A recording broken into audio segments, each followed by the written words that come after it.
Pause and practice activity Excel 2-2. In this activity, we're going to be using predefined formulas rather than just creating our own. Let's go ahead and let's move to the rates sheet. And we're going to select cell D21. This will be the median rent. Go to the formulas tab and we're going to go to the more functions.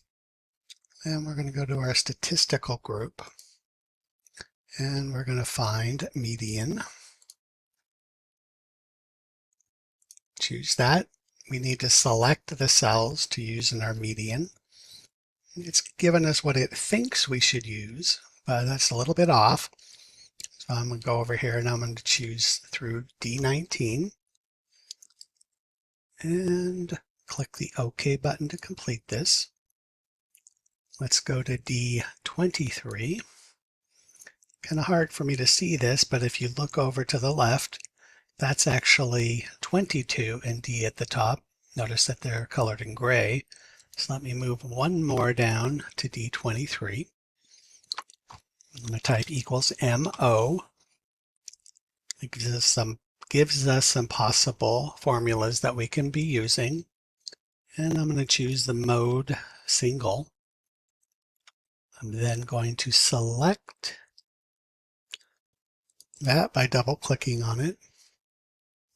I'm going to select D5 through D19 again. Press enter to complete that value. Now let's go back to D22. Type equals CON. And we're going to use the count function. And this is going to count the cells in a particular range. So I'll double click that to place that into our formula. We'll again choose cells D5 through D19 to use. Press enter. So let's go ahead once again and select cells D5 through D19. Now, if you look down here at the bottom of the Excel workbook, notice that there's an average, a count, and a minimum and a sum for each of these. So in our case, count is 15 and over here. So this is a verification that you can use. Now if count isn't displaying, you can right click here and you can choose other items that you'd like to include in this. So we could add numerical count or maximum as well. Let's move to the rental days sheet. We'll select D26. We're then going to go up to our formulas tab, choose more functions, go to statistical again, and now we're going to do the count A. Notice here that we're using count A instead of count like we had done before. Count counts the number of cells that have values in it. Count A will ignore cells that have no values in them. So here in the value 1 box, we'll go ahead and choose the actual range that we want to use. In this case, it's going to be C12 through 14. I'm holding the control key down while I'm selecting. Then I'm going to click once again, hold the control key and click the other Michigan. Now I could have done this a little differently. I could have instead chose that first group and then chose the second group here. I'll do that. I will select the OK. And this counts the 4, which is our number of properties. We're going to go ahead and count the Illinois properties as well. So I'll select D27, press the equals. This time I'm just going to type out the formula that we want to use. So count A, select a parentheses, and then I'm actually just going to type in the values we need, in this case C9. Notice it highlights it above for us. do a comma to choose the second value, C18, and that'll finish this for us. So I'll put a parentheses and press enter.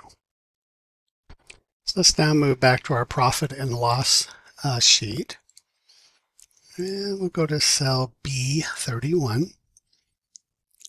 And we're going to do an if formula. So the if allows us to make decisions based upon values in cells. So we'll go up to the Formulas tab. We'll go to the Function library. Click Insert Function. And then up here, I'm just going to type if in order to find this. And then it finds the function for us. So then I'll say OK. We're going to select cell B30. And then we're going to type greater than or equal to. And then I'm going to do 25%. So we're going to say here, if the value in B30 is greater than 25%, we're going to do a value of true here. I'm going to type goal met. And if it isn't, I'll type goal unmet. I'm going to pause here for a moment, and I want you to look up here to the value that's true. Notice that it's placed quote marks around this value, and it needs to do this because this is text, and in our formula, text needs to be surrounded by quotes. So as soon as I press, in this case, the tab key, it'll place those quotes around it. So notice over here to the left, it puts the values here that these are evaluating to.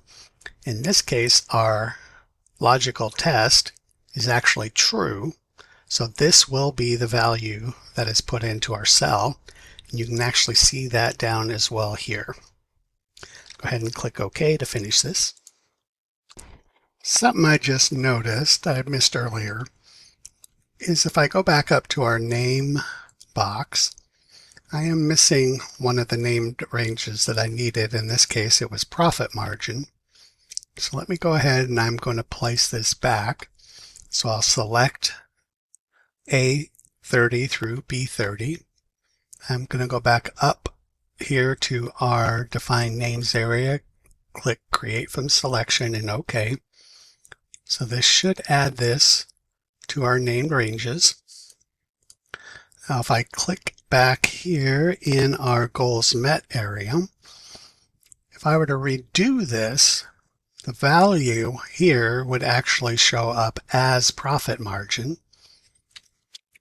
So let's go ahead and do that. I'm going to go ahead in our formula. I'm going to erase the B30, and then I'm going to actually select B30 again. And notice that it inserts the named range as profit margin rather than B30. Let's go ahead and complete that out. And we're going to go ahead and we're going to copy this over to the next two cells. Let's go ahead and we'll look at this again. You'll notice here, I'm next going to go ahead and copy this cell over to the two adjacent cells. We click back in this one. I want you to notice that it says profit margin as we selected earlier. But this one, it still says profit margin, but it is referring to the wrong cell.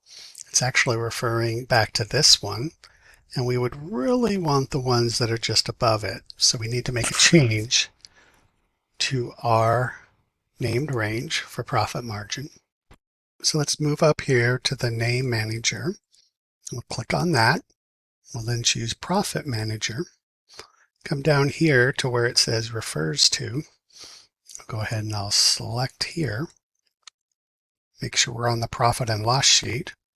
And then I'm going to select all of the cells here and press the Enter key to complete that. And then click the Close button. Let's move over to the guest data sheet. And we'll move into cell D4. And we're going to do another if statement here. So what I'm going to do here, instead of selecting it out of the function library, I'm going to type in equals if, and then I'm going to put a parentheses.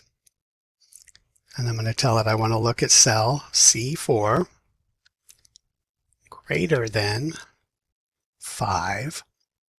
So if you look down here below, it's giving us an indicator of what we're up to. This is saying this is the if function.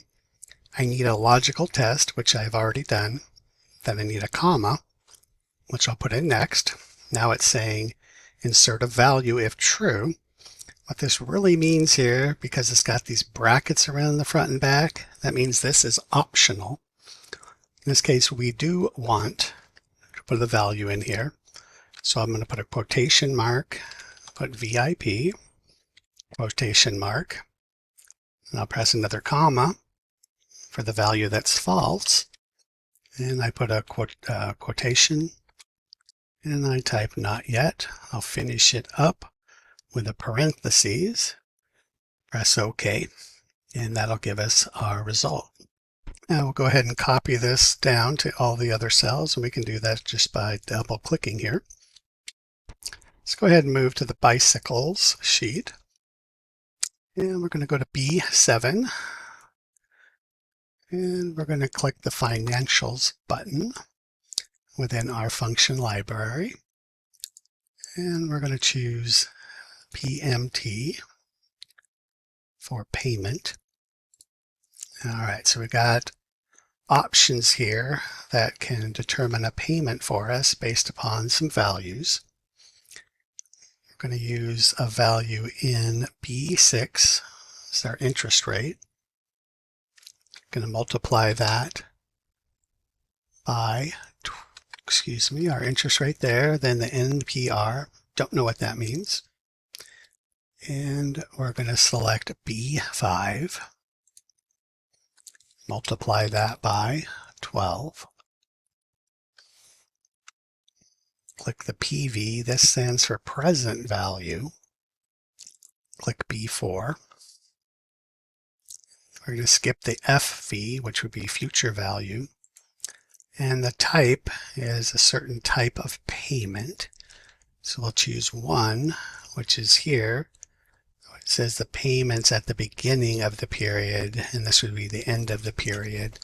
Gives us a slightly different value on the rate charged. And then we're going to go ahead, click OK. And that'll tell us our payment. It's minus because that means it's money we have to pay out. We'll go ahead and copy the same formula over. Okay, we'll go ahead next. We're going to use what's known as an XLOOKUP. Lookups are nice because they allow us to find values in a table based upon other values that we use. We're going to move to our startup sheet here. And we're going to go ahead and select C4. There. We'll go ahead and click the lookup and reference in our formula library. And we're going to choose XLOOKUP, be near the bottom. There we go. We're going to go here for the lookup value. And we'll type A4. So we want to look up this particular code. We want to go ahead then click in the lookup array. Go to our rates sheet. We'll choose H4 through H14.